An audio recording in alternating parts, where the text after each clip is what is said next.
This is Caitlin. She's one of my neighbors in my apartment complex. So go ahead and introduce yourself. My name is Caitlin Blaine. Thank you. So I really appreciate you meeting me. So I am in this class for the summer, and it's an entrepreneurship class. So basically, we are supposed to come up with a business or a device or an idea and take it throughout the semester and just develop it further. So in the stage that I'm at right now, I've done some interviews about my product and my idea, explained it a little bit, which I will. And right now I'm kind of getting into more of like the buyer's mind per se. So if you were to actually go and buy it, I want to know what you're thinking about it. So my idea isn't necessarily a business as a device. So it's directed towards hearing impaired, but it's not necessarily for hearing impaired only. What it would be is a device that goes inside of your vehicle, and it would attach underneath your your steering wheel, and it would be called HearWheel, but it would be HERE wheel, not HEAR. And what it would do is detect within a 2-mile radius any emergency vehicles coming. So for those that are hearing impaired, like you can't possibly detect where the sound is coming from, like the sirens. So it would be hard to proceed to pull over or get out of the vehicle's way. And as a hearing impaired person myself, like I find myself in that situation. So it would be just a device that would vibrate your steering wheel in a gentle manner, nothing crazy to make you jerk the wheel, and help you be alert to know, okay, let me look around and see where it's coming from. But I feel like it wouldn't just be for hearing impaired. It would be able to go beyond that for moms with young kids in the car or somebody with really loud speakers or on their phone. They might not be able to hear where the sound is coming from as well. So it would be a device that could go beyond the limits of just hearing impaired drivers. So with that being said, first of all, would that be something that you'd be interested in buying? Sure. Are you hearing impaired? I'm not. Okay.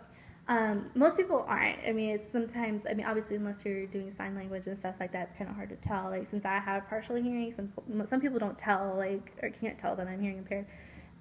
But what would be your reasoning for buying it? Do you see yourself because you listen to loud music? Are you always talking in the car? Like, why would you, like, automatically, yes, I would totally buy this product?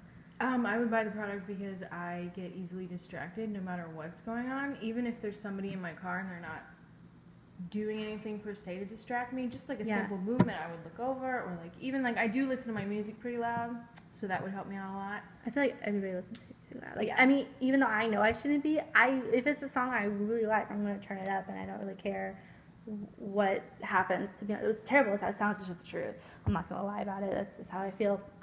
So you're not hearing impaired, but you would totally be into the product, which is awesome. Anything that could help, you know what I'm saying? Like any little thing that could help somebody, because you know, even if you think you are a good driver and you notice everything, sometimes there are incidences where stuff happens and you need that little extra help. I think it would be awesome. Yeah, I mean, especially nowadays with cars being designed with all these different features, it's weird that this isn't a feature. Not necessarily maybe to attach or be in the steering wheel, but like in those built-in GPSs or something. Like I assumed it was already, you know, set somewhere. So when I started thinking of it further, I was searching on Google and stuff like that, and it wasn't popping up. So I knew it wasn't really an idea that's out yet, or even like getting talked about. So when it comes to like a new product or device, something, and you hear about it and you're kind of like, yeah, sure, I'll buy it, or that sounds like something I'd totally be interested in. What are like the steps you take before actually buying that product? Do you initially look it up? Or, yeah, I would do my research, and then if it had already been out for a while, I would look at the reviews. And you know, you can't believe everything that you read, because some people have different needs, some people's opinions are different, some people think differently. But then the next step after doing all that is I would want to test it out. Maybe it could have like some 30-day trial or something. Yeah, exactly. Yeah. And if I didn't like it, or I mean, hopefully I would see an ambulance or an emergency vehicle in 30 days. But yeah, I definitely want to try it. And if it worked and it didn't fail, and like every time there was a vehicle in the area, I got that vibration. Is that what it is? Yeah. And it helped me to stop and look and, you know, figure the situation out. I definitely think I would buy it. Awesome. I'm the same way. Like I don't like to ever buy anything new. I don't need to have that reputation of being like, oh, it's new, I already have it or something, because I want to see if there's anything defective about it, or, you know, does the price go up, go down after it's initiated, and like, what if it's like this awesome thing that everybody talks about, but then it ends up being a really bad device, right? And it just falls apart. Like whatever those things were, those like hoverboards that people were rolling on. Oh, yeah. But then they kept getting recalled and like lighting on fire. yes. Yeah. So I'm glad I didn't go buy one because obviously mine Exactly. would probably catch on fire. So aside from waiting a month or whatever for something to get going after it's out and debuted or anything, and then doing research and looking at reviews and stuff like that, is there anything like is there a certain maybe price range that even though it's a great safety device that you'd be like, well, that's too much, I'm out, I'm not buying it? Does that ever cross your mind in trying to find a product? Well, I mean, if it stands the test of time, then I guess that you can't really put a price tag on That's something true. if it saves your life or your children's life or something like that. But if it's just something that's going to be like, oh, it works for a month or, Mhm. I mean, people can't afford stuff if it's Too pricey. yeah. I mean, I know, and I also know that the manufacturer, whoever created it, needs to also make a profit. But I Mhm. mean, as long as it's in a reasonable price range and it actually works, I mean, I don't think I would mind because you want Be to safe. save your life. Yeah. Yeah. So have you ever bought something that you've done all those steps for? You waited, you researched, you saw reviews, you watched reviews maybe on YouTube, or had friends or something like that, and then you got it, and you've had to return it or something like that, where it's just not what you expected. How did you? Obviously, you would turn to a negative vibe on whatever product that was. Has that ever affected how you treat similar devices? Like, say you got a cup For sure. or something, and then it Yeah. broke. I mean, similar cups, you're gonna be like, I don't want this, It obviously gives you like a what am I looking for? I don't know. You have now you're like wary of stuff. Yeah. Now you know that I don't know. Definitely gonna see what do you do in that situation though. Like that's why I'm asking. I'm like I don't know. Yeah. I guess some products are made better than others, and I guess you just have to find the right one and stick with it. Or maybe there's a brand out there that you like. I don't know. Or the guarantee might help. That's on the box. Because that might make people feel better about it. That's true. What is your safety net for a device or a product or anything like that? What do you mean? Like something that maybe you're on the fence about, even after reviews, and maybe a significant other or a parent has it and they're like, oh my god, I really like it. But is there something that you're like, you would see on the product or an advertisement that you're like, that's it, I have to have it now? From seeing something like you said, a guarantee, or maybe like for instance, the way I was gonna try and advertise it, because it's kind of hard to get that idea out there. Aside from like hearing specialists and stuff that have obviously that segue to get to hearing impaired people, making it non-hearing impaired would be maybe like car insurance. I would get them to advertise it and maybe get a discount on your insurance if you have the device and you use it. Like, is there something like that where you'd be like, wow, I'd be saving money? Yes, this is a sure thing now. Oh, like, yeah. You know what I mean, okay, do you have a safety I didn't net? really understand the question. Sorry, I probably phrased it no, funny. it's okay. I didn't really know how to phrase it. No, like if I had that device in my car and I was able to get a discount on my insurance, I would definitely, look into it because why not? Save money, Am I answering your question? Yeah, Oh, okay. but like aside from maybe like saving money, because obviously not every device or something, like if you buy a phone, or actually that's not a good example.